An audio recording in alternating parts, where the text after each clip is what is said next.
Sicily, land of silence and of secrets buried beneath the olive trees. For the authorities, every road like this one felt like a path leading to nowhere. Decades of investigations, endless raids, thousands of police hours. Yet the man they hunted, Bernardo Provenzano, remained a ghost. The road you see here could stretch for miles, vanishing into the horizon, just like every lead the police ever thought they had. A neighbor's whisper, a shadow spotted in a small town, a rumor of a safe house. All of it would dissolve into dust. And with each failure, Provenzano's legend only grew stronger. He was more than a fugitive. He was the living symbol of Cosa Nostra's ability to outwit the state. For 43 years, Provenzano walked these same roads, hidden in plain sight, while investigators searched everywhere but the right place. This emptiness, this quiet, it wasn't just scenery, it was part of the strategy. The Mafia knew that silence was the strongest weapon of all. Nobody asked questions. Nobody answered them either. And so the road stayed empty, while the most wanted man in Italy stayed free. Behind these worn stone walls, history was being written in absolute silence. From the outside, this farmhouse looked ordinary, nothing more than a relic of rural Sicily. But inside, it was the hiding place of a man who had once ruled Cosa Nostra from the shadows. Bernardo Provenzano. For years, investigators imagined luxury safe houses, underground bunkers, or escapes abroad. Few believed that Italy's most wanted fugitive could survive in such modest conditions. Yet here, in this quiet countryside dwelling, Provenzano built his life of invisibility. No phone calls, no internet, no noise that could betray his presence. Every contact was handled through handwritten notes, known as pizzini, passed carefully from hand to hand. The walls absorbed his secrets. The neighbors turned away, and for more than 4 decades, the law looked everywhere but here. Imagine the patience, the discipline, never leaving, never speaking above a whisper, trusting only silence and isolation to protect him. This house, humble and forgotten, became the last stronghold of the old Mafia code, and it would take years of persistence, wiretaps, and luck before police would finally close in. The alleys of Sicily have always been places of whispers, where power is measured in silence, and every shadow hides a story. Tonight, that shadow belongs to us. Here on Mob Truth, we bring you inside those hidden worlds. The fugitive roads, the forgotten houses, and the men who thought they could escape history. If this is your first time walking with us through the darkness, subscribe now and stand shoulder to shoulder with our family of soldiers. Every view, every voice makes this family stronger. Welcome, new soldiers. And to those who've been here since the beginning, you already know, the alley never forgets. After 43 years of silence, the hunt finally broke through the walls of Provenzano's world. In the spring of 2006, investigators moved carefully, step by step, toward this modest farmhouse. Their patience had been tested for decades, but now, armed with fresh intelligence and quiet surveillance, they knew the moment had come. Imagine the tension in that night air, the crunch of boots on gravel, the rustle of olive branches carried by the wind. Every officer understood the weight of history pressing on their shoulders. Provenzano had been called the fantasma di Corleone, the ghost of Corleone, and tonight they were closing in on him. When the doors finally opened, the scene inside was not the stuff of gangster films. No bodyguards, no gunfire, only a frail old man who had lived his life in hiding. His hands trembled as officers fastened the steel around his wrists. After decades of controlling Cosa Nostra from the shadows, Bernardo Provenzano was now in handcuffs, the ultimate symbol that his long reign of invisibility was over. The image of him escorted by carabinieri down a rural road, his head low, became an instant headline. A man once feared as untouchable was revealed to the world as aged, sick, and utterly defeated. But the story did not end at the moment of his arrest. The farmhouse, the documents left behind, the coded messages he relied on for survival. All of it painted a picture of a mafia boss who had lived like a prisoner of his own secrecy. And as the news spread across Italy, the legend of Provenzano would finally shift from mystery to history. The morning after the raid, the story exploded across Italy. Headlines screamed the news that many had stopped believing they would ever hear. Mafia capo arrestato, the mafia boss arrested. Bernardo Provenzano, the man who had ruled Cosa Nostra from the shadows for more than 4 decades, had finally been captured. For the public, it felt unreal. For years, Provenzano had been a ghost, a rumor whispered in courtrooms and police briefings, but never seen. Now his face stared back from every newspaper kiosk, no longer a legend, but a prisoner of the state. The photograph of him, frail and handcuffed, stood in sharp contrast to the fear his name once carried. Italians who remembered the bloodshed of the Mafia wars now saw an old man whose power had faded with time. Yet the symbolism was powerful. If Provenzano could fall, then maybe, just maybe, the silence that had protected Cosa Nostra for so long could be broken. For the families of victims, the capture was not justice in full, but it was proof that persistence could bring results. For the investigators who had spent their careers chasing him, it was vindication. And for Sicily, it was a moment etched into history, the day the ghost of Corleone was finally dragged into the light. The narrow alleys of Sicily have always carried a double life. By day, they look ordinary. Laundry hanging from balconies, children playing football, neighbors sharing gossip. But by night, these same alleys belong to a different world. They were the arteries of Cosa Nostra, places where a man could disappear in the shadows, where silence spoke louder than words. For Provenzano, these streets were not just a memory, they were the lifeblood of his power. He was never a flamboyant boss. He didn't crave the spotlight or the roar of nightclubs. Instead, he ruled through invisibility. His orders didn't travel by phone calls or meetings in the open. They traveled through these alleys, carried by trusted men who knew that one loose word could cost them their life. Every cobblestone here had heard secrets. A whispered instruction, a coded warning, a name marked for death. Yet no policeman could ever testify to what the walls already knew. This was the true power of Cosa Nostra, the ability to exist in silence, to let fear keep mouths closed tighter than any prison cell. Provenzano mastered this art better than anyone. While other bosses drew attention with their greed and their arrogance, he perfected the discipline of staying hidden. His strength came not from being seen, but from never being seen at all. And it was through these dimly lit corridors that his messages moved, unseen by the world, yet powerful enough to command an empire. The secret weapon behind Provenzano's long survival was not violence, not wealth, but paper. Simple, fragile, disposable pieces of paper. The infamous Pizzini. Every order, every decision, every instruction he gave was typed in code on scraps like this.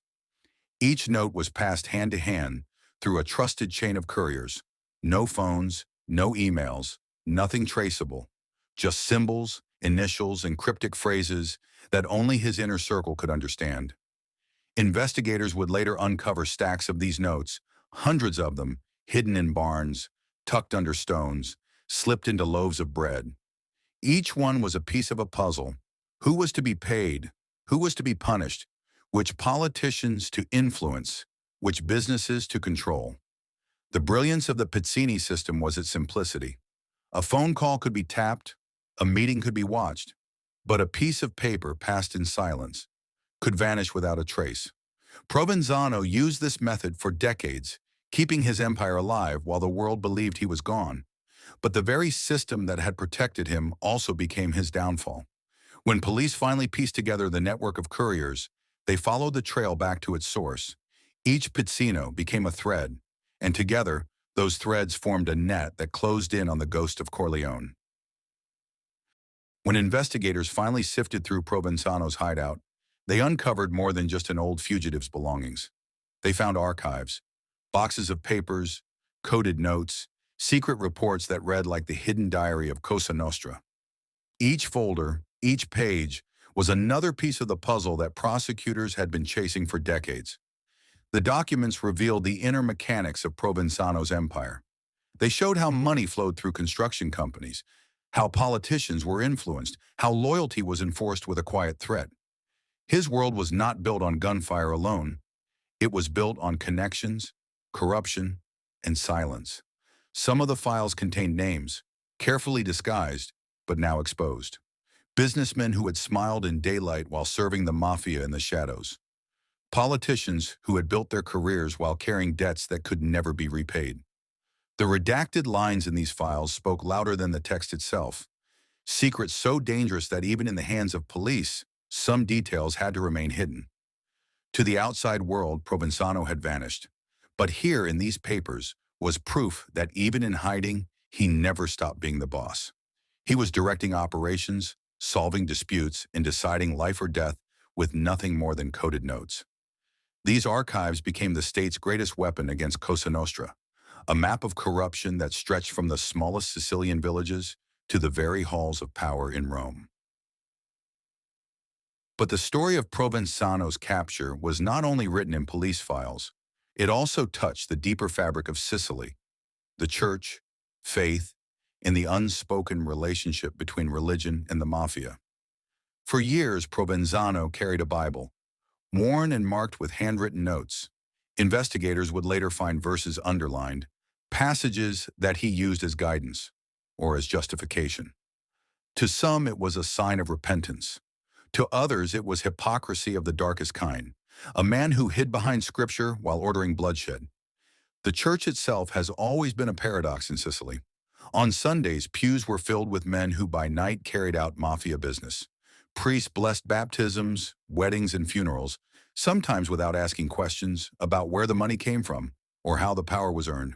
Faith and fear coexisted side by side in these sacred walls. When Provenzano was finally taken away, many Sicilians looked to the church for meaning.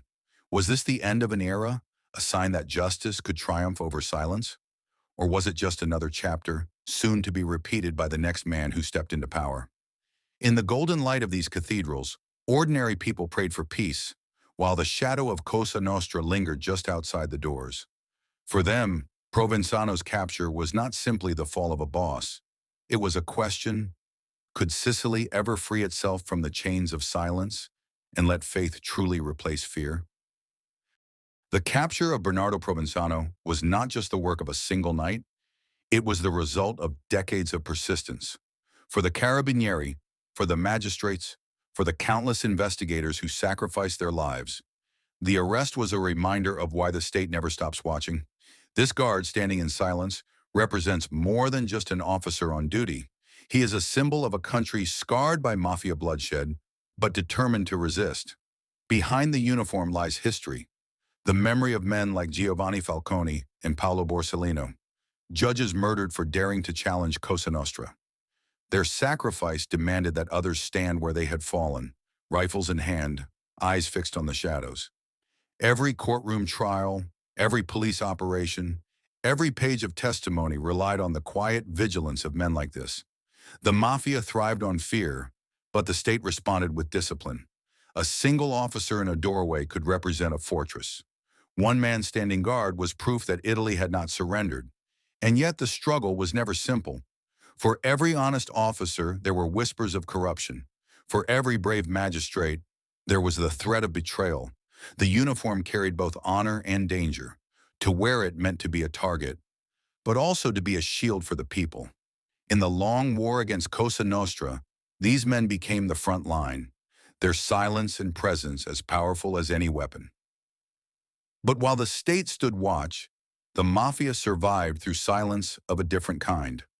The silence of neighbors, of villagers, of men who knew but did not speak. This farmhouse, like so many in the Sicilian countryside, became more than a home. It was a fortress of secrecy. Provenzano relied on people like this, ordinary in appearance, yet bound by loyalty, fear, or profit. A farmer could become a lookout. A shepherd could carry a message.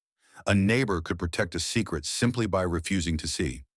The man standing in front of this stone house represents the countless silent guardians who made Provenzano's life in hiding possible. He was not alone in his exile.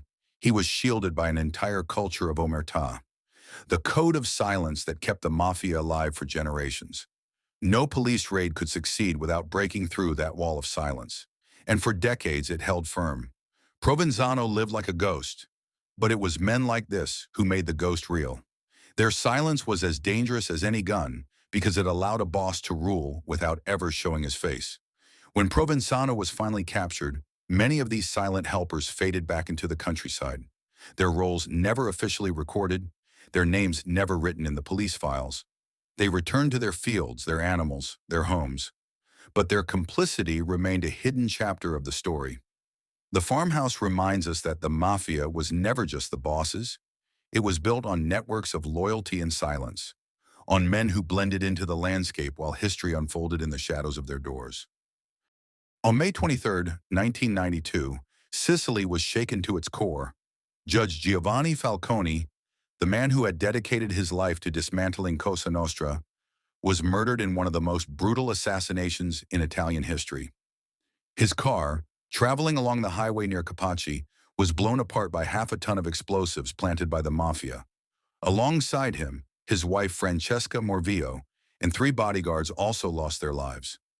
This plaque, these flowers, this small flame, they are not only a reminder of Falcone's death, but of his courage. He knew the risk. He had seen what happened to those who dared to confront the Mafia.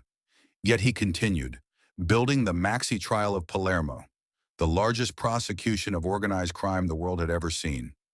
His work sent hundreds of mafiosi to prison and exposed the inner workings of Cosa Nostra like never before.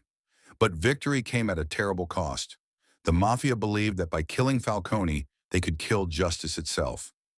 Weeks later, they struck again, murdering his colleague and friend, Judge Paolo Borsellino. For a time, it seemed as if Sicily was drowning in blood, trapped between fear and despair. And yet the legacy of Falcone did not die on that highway. His work inspired a new generation of investigators, prosecutors, and ordinary citizens who refused to bow to silence. The arrest of Bernardo Provenzano, 14 years after Falcone's assassination, was seen by many as a tribute to his sacrifice.